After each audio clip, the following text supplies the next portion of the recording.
Hello friends, welcome to my channel KL स्टडी। Friends, आज आपको हम बताने वाले हैं सीटेट का रिजल्ट कब तक आएगा। ठीक है, जो सभी बच्चों का क्वेश्चन बना हुआ है वर्तमान में। ठीक है, और इसकी जो आंसर की है, फाइनली आंसर की कब तक आएगी और नॉर्मलाइजेशन का कितना हानि या कितना लाभ आपको होने वाला है, इसके बारे में हम बात करेंगे। ठीक है, तो सभी बच्चों का यही क्वेश्चन है कि सीटेट का जो रिजल्ट है वो कब तक आएगा। ठीक, तो देख लेते हैं एक बार कि जो सीटेट का रिजल्ट है वो कब आएगा। आपकी जो रिस्पांस की है वो आ चुकी है और आपने अपनी रिस्पांस की देख भी ली होगी, डाउनलोड भी कर ली होगी।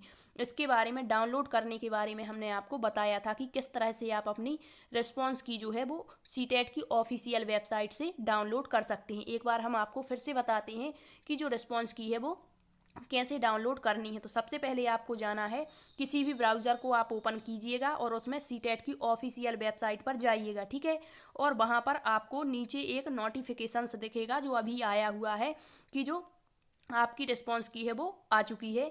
उस पर आप क्लिक करेंगे तो वहाँ पर आपको दो तरह से लॉगिन करने का ऑप्शन मिल जाएगा। ठीक है, एक तो आप अपने एप्लीकेशन नंबर से और पासवर्ड के जरिए उसको लॉगिन कर सकते हैं और दूसरा आप अपने एप्लीकेशन नंबर या डेट ऑफ बर्थ के माध्यम से। ठीक है, और अपनी जैसे ही आप इसको फिल करेंगे और आपके सामने एक दूसरा जो नेक्स्ट पेज है वो ओपन हो जाएगा और वहाँ पर आप अपनी आंसर की देख सकते हैं। ठीक है, दोनों शिफ्ट की वहाँ पर डली हुई है।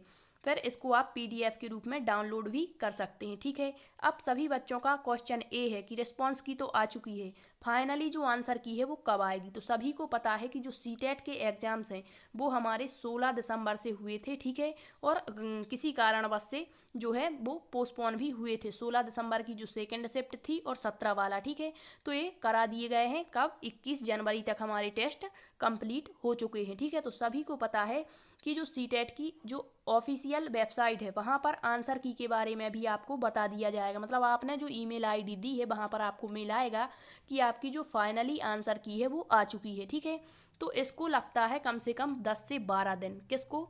हमारी सीटेट की जो फाइनली आंसर की आती है उसके लिए 10 से 12 दिन। तो हमारे 21 जनवरी तक तो टेस्ट हुए हैं। ठीक है, तो आपको वेट करना था 10 से 12 दिन का। तो एक दो दिन में आपकी जो आंसर की है वो आपको देखने को मिल सकती है और फिर आप मिला भी सकते हैं अपनी रिस्पांस की को फाइनली आंसर की से, सीटेट की, कि आपने कितने नंबर न पाए हैं। ठीक है, इसके बाद जो रिजल्ट है वो कब तक आएगा। तो रिजल्ट के लिए आपको वेट करना होगा कम से कम 10 से 15 दिन का। ठीक है, आपकी जो मिड ऑफ फरवरी है यहाँ तक आपका रिजल्ट आ जाएगा। ठीक है, और यदि कोई समस्या मतलब प्रॉब्लम्स हो जाती है तो एक दो दिन जो रिजल्ट है वो इधर उधर हो सकता है। ठीक है, तो आपका जो रिजल्ट है हम मान के चलेंगे कि हमारा 14 से 15 फरवरी के बीच में ये आ ही जाएगा। ठीक है, नेक्स्ट देख लेते हैं। अब सभी बच्चों का ये भी क्वेश्चन रहता है कि नॉर्मलाइजेशन का क्या हानि या क्या लाभ होगा बच्चों को। ठीक है, तो हम मान के चलते हैं कि कोई OBC का हमारा कैंडिडेट है। ठीक है, OBC का कैंडिडेट है और उसको मिले हैं 79 मार्क्स। ठीक है, और यदि नॉर्मलाइजेशन उसकी जो शिफ्ट है उसका जो लेवल बहुत टफ रहा। ठीक है,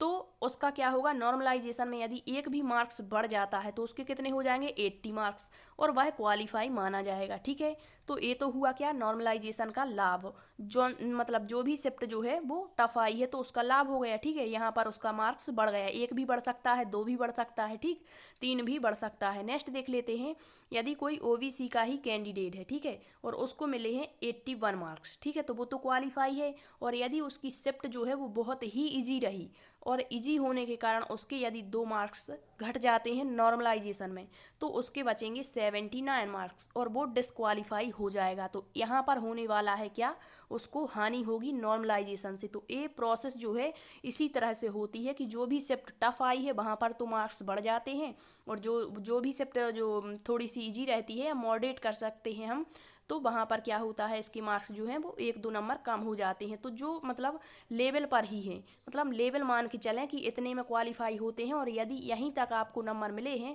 तो यहाँ पर लाभ भी हो सकता है आपको और हानि भी हो सकती है। ये डिपेंड करेगा आपके एग्जाम्स के लेवल पर, किस तरह का आपका एग्जाम्स का लेवल रहा। तो आई होप आपको ये समझ आ गया होगा कि हमारी जो आंसर रिस्पॉन्स की है वो आ चुकी है, फाइनल आंसर की एक दो दिन में आ जाएगी। नॉर्मलाइजेशन के का कितना लाभ और कितनी हानि आपको होती है। ठीक है, और आपका रिजल्ट फरवरी के मध्य तक आ जाएगा। ठीक है, थैंक यू।